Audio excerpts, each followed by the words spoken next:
Hi everyone, this is Aaron for Zollotech, and we're going to review the iPad 2 today. The iPad 2 has been out a couple weeks. I've used it continuously since then and wanted to give you my take on it. Let's first remove the smart cover, of which we'll talk about a little bit in a moment. The new additions to the iPad 2 versus the iPad 1 start with the processor. The processor went from an A4, roughly 1 gigahertz, or what Apple says is 1 gigahertz, to an A5 dual-core processor. The Apple never really said specifically what it's capable of. However, in some tests, people have found that it's between 800 and 900 megahertz per core. The other addition is 512 megabytes of RAM versus the 256 that it previously had. This adds a significant speed boost, as we'll talk about in a moment. Now, with the iPad, you know what you're getting into if you've come from an iPad 1. It's basically the same thing. The other addition that they've added with this one is a front-facing camera, a rear-facing camera, which is under 1 megapixel, not very good for pictures, pretty good for video, but basically general use, mostly for something like FaceTime. The other design change that's obvious is the speaker. However, they have made it thinner and lighter, and by making it thinner and lighter, they've also made some changes to where the button places are. On here, there aren't any buttons. On the top, we have our 3.5 millimeter headphone jack.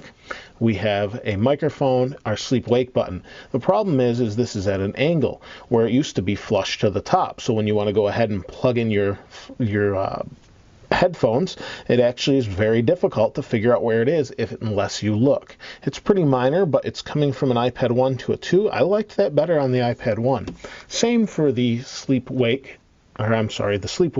the volume rocker, and the anti-rotate switch or silent switch, depending on what you have it set for in the OS.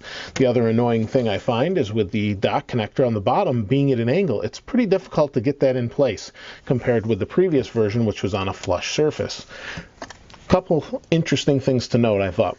One of the other things they've added with this iPad, aside from the processing power, the thinness, and that sort of thing, is the color white to the bezel. You can now choose between white and black. Prices have stayed the same. They start at $499 in the US, go up an increment of 100 for 16 megabytes to gigabytes of RAM to 64 gigabytes. And then if you want 3G, you add another $120, $130 to that. So it can get pretty pricey at the top of the line. They've also added some magnets along the side here where this clicks in nicely, and this is separate for about $40 unless you want to go to the leather cover, which then bumps you up to about $70. So pretty pricey for a smart cover, as Apple calls this. The smart cover has magnets built in that align it perfectly with the screen.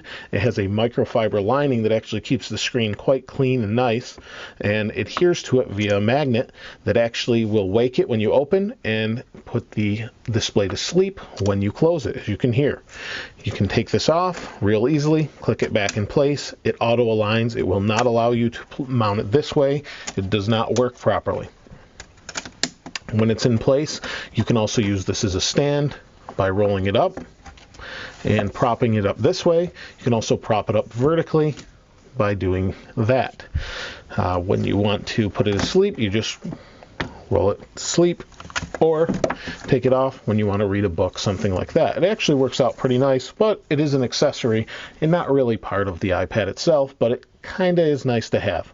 Now, one of the other things, other than the actual physical changes and processor and that sort of thing, is the addition of photo booth. Now that we have the forward-facing camera, we can process all of these things at once due to the 9 times faster graphics. This really couldn't be handled very well, and what you're seeing overhead is the lights and things like that. This wouldn't really be handled very well on an iPad 1 due to the memory and processor speed. This really can handle the speed without slowing down. Let's go back out of here. And the other edition of the app that you can buy is Imovie. You can now record and edit movies, and it actually records and edits them very quickly, even in some tests as quick as an iMac with a Core i7 quad-core, which is crazy, but some people have done some comparisons and found this to render those videos faster. I haven't done that video or done that test myself, but maybe in the future we'll check that out. Now the real question is, now that there's not really any difference between what I've already mentioned and the old iPad, should you upgrade? Well, there's a couple things that are, it's tough to say.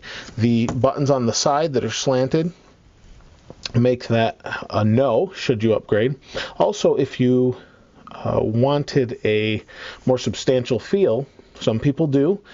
Even though this is lighter, some people feel it may break easier, although some tests on the screen have shown that's not the case. There's really, if you have an iPad 1, unless you have something specific you want to do with it, it's really difficult to say, yes, run out and upgrade. The speed is definitely noticeable with what you're doing as far as, well, with photo booth, but things such as magazines. If you go into a magazine such as, I don't know, I don't really have any I can go into due to copyright. However, I have Auto Week here, very big noticeable difference.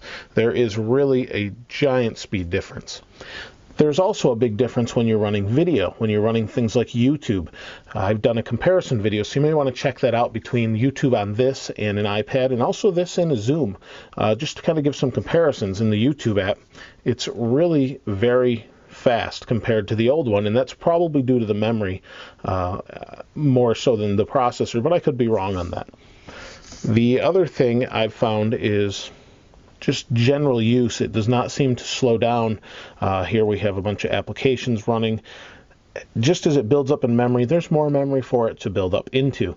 There's really not a whole lot more to go into other than to say that it's a nice iPad. It's basically the same thing, unless you want the cameras specifically or want to use GarageBand and use it for recording. You could definitely do that. It will work better on this than it would with an iPad 1, as this can handle more information more easily. I think unless you need the speed, you're not going to notice too much of a difference. When you go from, if you've never had an iPad, the iPad 1 is available pretty cheaply right now and is a good value. Let's click this back on here. And the iPad 1 is available fairly cheap, is a good value, and does the job. If you have never had an iPad 1, you won't notice the difference probably with an iPad 2. If you really want an iPad 2, you probably already have one and are in line or have one reserved, and you're just watching the video just because, and you maybe want some more information or something like that. Otherwise, it's a tough upgrade. It really is. I may suggest go to the next generation where maybe they have a Retina display. For review purposes, I got one, and I watch a lot of videos and YouTube, so it does make a difference for that. But the camera is subpar. It's not for actually recording and taking good images. It's for FaceTime pretty much only, and occasionally recording maybe a family movie and editing it in iMovie. There's really not an advantage to the cameras. You're better off taking a video with your iPhone, importing it with the camera kit into your iPad, and editing it that way. You have a much better camera on the iPhone 4 than you do on here, so it's really not. You shouldn't go out and buy one just because of the camera if you want to take pictures. If you want to do FaceTime with it, that's why you want to get it. Other than that, I really don't see a whole lot of reasons to upgrade. Other than what I've already mentioned. If you have any questions, though, please feel free to ask. If you haven't subscribed, please go ahead and hit subscribe, comment, like. I always appreciate that. Thanks for watching. This is Aaron. I'll see you next time.